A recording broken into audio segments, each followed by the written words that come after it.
याच एका वाक्याने हिंदू हृदय सम्राट शिवसेना प्रमुखांनी देशातल्या तमाम हिंदूंना जागं केलं होतं आणि विखुरलेल्या हिंदूंना एकवटवलं होतं.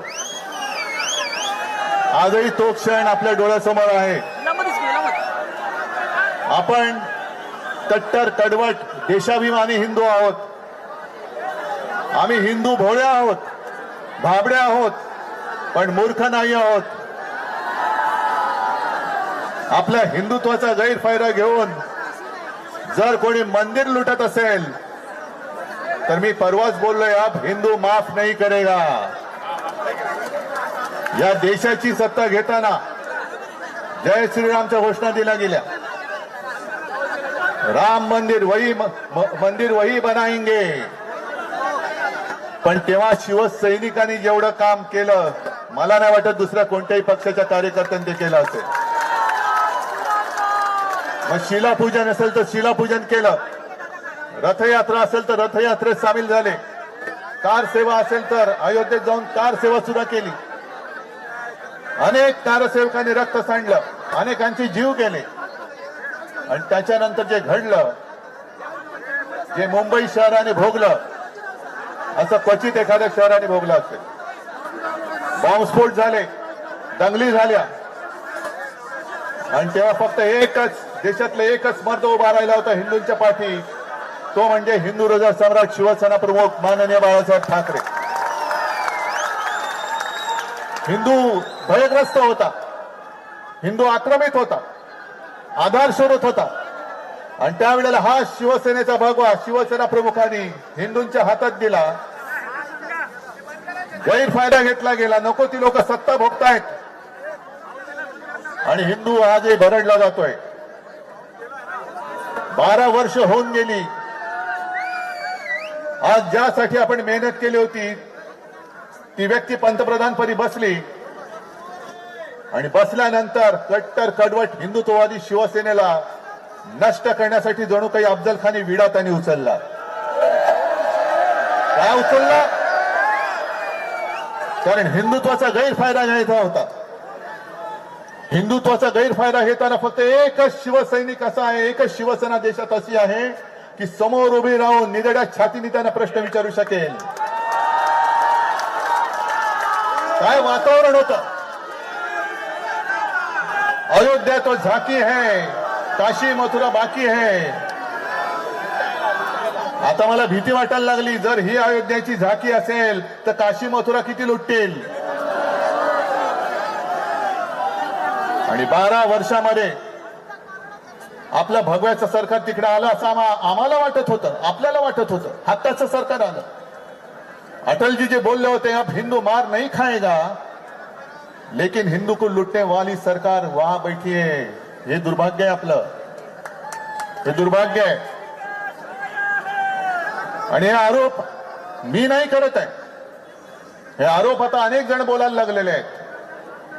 पहिली सुरुवात आपल्याला लक्षात असेल, शंकराचार्यांनी गेल्या 1-2 वर्षापूर्वी केली की केदारनाथ मंदिर, केदारनाथ आहे तिथलं जवळपास कित्येक किलो सोनंही लुटलं गेलं. मध्य प्रदेशच्या मुख्यमंत्र्यांवरती आरोप झालेत, त्यांनी उज्जैनच्या इथली सगळ्या जमिनी ढापलेल्या आहेत. महाकालचे काल आहेत हे. आणि आता अयोध्यामध्ये तर अशा बातम्या येत आहेत की शिसारी येते या लोकांची. बद्रीनाथमध्ये पण चोरीच्या बातम्या येत आहेत. अयोध्येमध्ये एका IAS ऑफिसर बोलतायत, जे पूर्वी गृहसचिव होते, की त्यांनी त्यांच्या आईचे दागिने वितळवले आणि जवळपास 1 किलो सोन्याचा मुलामा देणारं रामचरित्र मानस तिकडे त्यांनी दान केलं होतं. तेही गायब झालं. 9-9 तास त्यांना बसवलं जातंय आणि उत्तरच दिली जात नाहीये. आपण शिवसेनेने तिकडे देणगी दिली होती, आपण उपकार नव्हते केले. आपण एक कर्तव्य केलं होतं, फुलला फुलाची पाकळी म्हणून आपण तिकडे ती देणगी दिली होती. 1 कोटी. चांदीची वीट दिली होती. सिंधी समाजाने चांदीच्या विटा दिल्या होत्या. कुठे गेलं हे सगळं? आणि मी म्हटलं याची मला शिसारी येते. की शिसारी एवढ्यासाठी येते की पैसे हे शौचालयात लपवले जात होते. एवढं यांचं हिंदुत्व, हे घाणेरडं हिंदुत्वाचा अपमान करताय तुम्ही. हे तिथले साधू संत आता म्हणतायत की सगळे चोर लोक तिकडे बसलेले आहेत.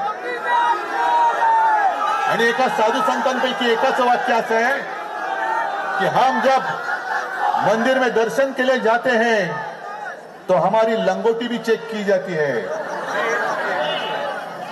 म्हणजे साधू संतांशी तुम्ही असं वागताय आणि करोडो रुपयाचा माल, हपापाचा माल गपापा करताय. जो कष्टकरी हिंदू आहे, साधा बोळा हिंदू आहे, जो नवस बोलतो, श्रद्धेने तिकडे जातो आणि फुल ना फुलाची पाकळी म्हणून आपल्या कमाईतले कष्टाच्या पैशातले एक पैसा तर एक पैसा, 2 रुपये तर 2 रुपये तिकडे देतो, हे तुम्ही गायब करता आहात. लाज वाटली पाहिजे या लोकांना हिंदू म्हणून घ्यायची.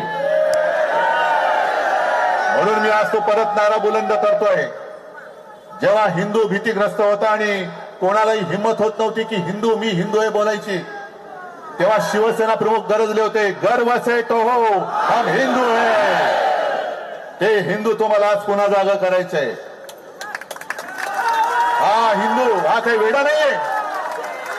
पावसात चिंब भिजून सुद्धा राम रक्षा म्हणतोय, मारुती स्तोत्र म्हणतोय, हनुमान चालीसा म्हणतोय. कशासाठी म्हणतोय? काय घरी वेळ जात नाही म्हणून म्हणतोय? ही पावसात पेटलेली ठिणगी आहे. आणि राम भक्त कसे आहेत अजून जर काही राज्य करताना कळले नसतील तर त्यांना मी आठवण करून देऊ इच्छितो की प्रभू श्रीरामाबरोबर जी वानर सेना होती, त्या वानर सेनेने रावणाची सोन्याची लंका जाळून खाक केली होती. अरे तुम्ही आज आमचा पक्ष चोरला असेल, आमच्याकडचा प्रभू रामचंद्राचं धनुष्यबाण चोरला असेल, पण आज आमच्या हातामध्ये हनुमानाने ज्या मशालेनी लंका जाळली होती ती मशाल आज आमच्या हातात आहे. तुमच्या अन्यायाची लंका आम्ही जाळून खाक केल्याशिवाय राहणार नाही. आणि जे तथाकथित भोंदू हिंदू रक्षक आहेत हे आपल्यावरती टीका करतायत. त्यांना मी सांगू इच्छितो की अरे जर तुमच्या धमन्यांमध्ये अस्सल हिंदूंचं रक्त असेल तर आमच्या सोबत राम रक्षा करण्यासाठी रस्त्यावरती या. रामाची रक्षा करायची आहे. जय शिवाजी, जय शिवाजी.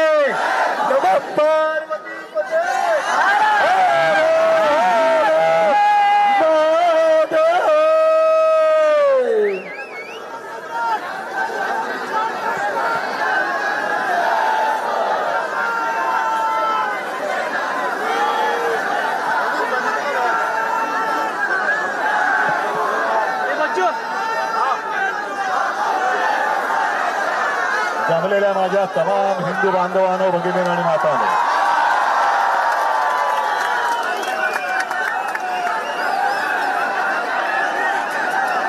मित्रांनो, प्रभुराम मंदिरामध्ये चोरी झालेली आहे, लूट झालेली आहे, दरोडा पडलेला आहे, सगळा देश स्तब्ध आहे. परंतु ही व्यवस्था कोणाच्या ताब्यामध्ये आहे तुम्हाला माहीत आहे. त्यामुळे फार काही होणार नाही. परंतु लोकांनी आता तरी शहाणं व्हावं यासाठी हा व्हिडिओ. आपलं मत नक्की कळवा. रामकृष्ण हरी. जय जगद्गुरू. जय शिवराय. जय भीम.